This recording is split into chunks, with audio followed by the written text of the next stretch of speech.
প্রিয় ক্লাস 9 অর্থাৎ নবম শ্রেণীর ছাত্রছাত্রী বন্ধুরা, তোমরা যারা হাতে গোনা মাত্র একটা দিন পড়ে ক্লাস 9 এর সেকেন্ড ইউনিট টেস্টের জীবনবিজ্ঞান পরীক্ষায় অনেক ভালো রেজাল্ট করতে চাও, তোমরা ভিডিওটি একদম কেটে কেটে না দেখে শেষ পর্যন্ত দেখতে থাকো।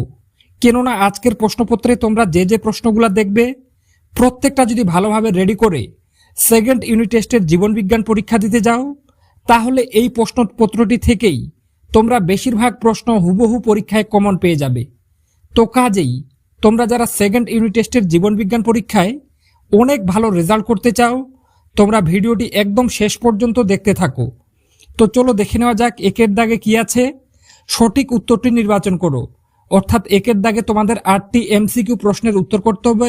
1.1 দাগে আছে একটি প্রোটিন ভঙ্গকারী উৎসেচক হলো, তো এক্ষেত্রে উত্তর গোয়ের দাগের অপশনটি অর্থাৎ ট্রিপসিন। 1.2 ক্রেবস চক্রের অপর নাম, উত্তর হয়ে যাবে খয়ের দাগের অপশনটি অর্থাৎ টিসিএ চক্র। 1.3 মানবদেহে ইউরিয়া কোথায় উৎপন্ন হয়, উত্তর গোয়ের দাগের অপশনটি অর্থাৎ যকৃতে। 1.4 সবুজ উদ্ভিদের পাতার কোন স্থানে শালক সংশ্লেষ সংঘটিত হয়, উত্তর খয়ের দাগের অপশনটি অর্থাৎ মেসোফিল কোলায়। এরপরে দেখে নেব 1.5 দাগে কি আছে। প্রোটিন পরিপাককারী উৎসেচকটি হল, উত্তর ঘয়ের দাগের অপশনটি অর্থাৎ পেপসিন। এরপরে দেখে নেব 2 দাগের প্রশ্নগুলি। তার আগে তোমাদেরকে জানিয়ে রাখছি, প্রশ্নপত্রে যে প্রশ্নগুলো দেখছো প্রত্যেকটা গুরুত্বপূর্ণ, এবং তোমরা যদি চাও এইরকম আরও অন্যান্য সাবজেক্টেরও গুরুত্বপূর্ণ ভিডিওগুলি তোমার কাছে পৌঁছে যাক, আর তোমরা হাতে গোনা মাত্র একটা দিন পড়েই সেকেন্ড ইউনিট টেস্টের পরীক্ষায় ভালো রেজাল্ট করতে পারো, তার জন্য অবশ্যই এই চ্যানেলটি সাবস্ক্রাইব করে পাশে থাকা বেল আইকনটি প্রেস করে রাখো। চলো দেখে নেব 2 দাগে কি আছে। নিম্নলিখিত প্রশ্নগুলির উত্তর দাও। 2 দাগে তোমাদের 10টি এক কথায় উত্তর প্রশ্নের করতে হবে। 2.1 দাগে আছে রক্তের কোন গ্রুপকে সর্বজনীন গ্রহিতা বলা হয়, উত্তর এবি পজিটিভ গ্রুপকে। 2.2 গ্লাইকোলাইসিসের শেষে কোন জৈব যৌগ উৎপন্ন হয়, উত্তর পাউরুভিক অ্যাসিড বা পাউরুভেট জৈব যৌগ উৎপন্ন হয়। 2.3 লালারসে উপস্থিত ড্যাশ উৎসেচক সেদ্য শ্বেতসারের আংশিক পচন ঘটাতে সক্ষম, উত্তর হয়ে যাবে টায়ালিন বা এমাইলেস। এরপর 2.4 মানুষের একটি শ্বাসপেশির নাম লেখো, উত্তর ইন্টারকোস্টাল পেশি। 2.5 কোন প্রাণীর দেহে অতিরিক্ত বায়ুথলি দেখা যায়, উত্তর পায়রার দেহে। 2.6 এডিপি এর পুরো কথাটি কি, উত্তর এডেনোসিন ডিপসোফেট। এরপর দেখে নেব 2.7 দাগে কি আছে। উদ্ভিদ দেহে পরিবহনের প্রধান মাধ্যম হলো, উত্তর হয়ে যাবে জাইলেম ও ফ্লোয়েম। 2.8 শালক সংশ্লেষের আলোক দশা কোথায় ঘটে, উত্তর ক্লোরোপ্লাস্টে। 2.9 হাঁপানির ঔষধ তৈরিতে কোন উপক্ষার ব্যবহৃত হয়, উত্তর ধুতুরা গাছের পাতা ও ফল থেকে পাওয়া ডাটুরিন উপক্ষার। 2.10 কোন বিজ্ঞানী ফটোসিনথেসিস শব্দটি প্রথম ব্যবহার করেন, উত্তর বিজ্ঞানী চার্লস আর বার্নস।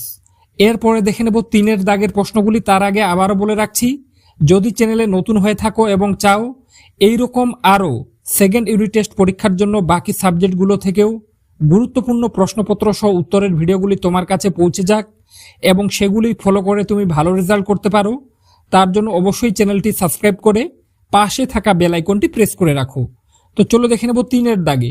সংক্ষিপ্তে উত্তর দাও যে কোনো 5টি, অর্থাৎ 3 দাগে তোমাদের 2 নম্বরের 7টা প্রশ্ন দেওয়া থাকবে, 5টা প্রশ্নের উত্তর করতে হবে।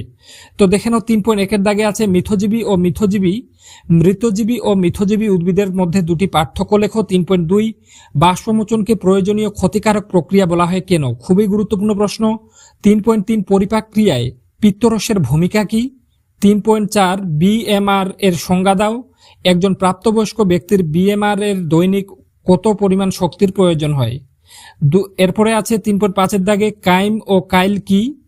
3.6 RH ফ্যাক্টরি কি, এর গুরুত্ব কি। 3.7 উদ্ভিদের একটি নাইট্রোজেন যুক্ত রেচন পদার্থের নাম ও তার অর্থকারী গুরুত্ব লেখো। এই প্রশ্নটাও গুরুত্বপূর্ণ, ভালোভাবে রেডি করবে। এরপরে দেখে নেব 4 দাগে কি আছে। নিম্নলিখিত প্রশ্নগুলির উত্তর দাও, বিকল্প প্রশ্নগুলি লক্ষণীয়। 4 দাগে তোমাদের 5 নম্বরের 3টি প্রশ্নের উত্তর করতে হবে। তো দেখানো 4.1 দাগে আছে মানব হৃৎপিণ্ডের লম্বচ্ছেদের চিত্র অঙ্কন করে প্রদত্ত চিত্রগুলি চিহ্নিত করো। এই প্রশ্নটা খুবই গুরুত্বপূর্ণ, বেশিরভাগ স্কুলে এই প্রশ্নটা কমন পাবে। এরপরে আছে অথবা দিয়ে নেফ্রনের একটি সরল চিত্র অঙ্কন করে প্রদত্ত অংশগুলি চিহ্নিত করো। পশ্চিমবঙ্গের প্রায় 90% স্কুলে এই প্রশ্নটাই থাকবে ছবির হিসেবে। নেফ্রনের ছবিটা তোমরা 100% পরীক্ষায় এবছরে কমন পাবে, তাই তোমরা নেফ্রনের ছবিটা ভালোভাবে প্র্যাকটিস করবে। নেফ্রন এবং মানব হৃৎপিণ্ডের লম্বচ্ছেদের চিত্র, এই দুটো চিত্র তোমার যদি ভালোভাবে রেডি করা থাকে, তুমি একদম নিশ্চিন্তে পরীক্ষা দিতে যাও, দুটোর মধ্যে একটা 100% কমন পাবে। সারা ইউটিউবে এমনভাবে কেউ বলবে বলে মনে হয় না। তাই যদি ভিডিওটি ভালো লেগে থাকে এবং এরকম অন্যান্য সাবজেক্টেরও ভিডিওগুলি পেতে চাও, তাহলে অবশ্যই চ্যানেলটি সাবস্ক্রাইব করে রাখো। এরপর 4.2 এর দাগে রক্ততঞ্চন কাকে বলে, এই প্রক্রিয়াটি সংক্ষেপে আলোচনা করো। এই প্রশ্নটা ভালোভাবে রেডি করবে।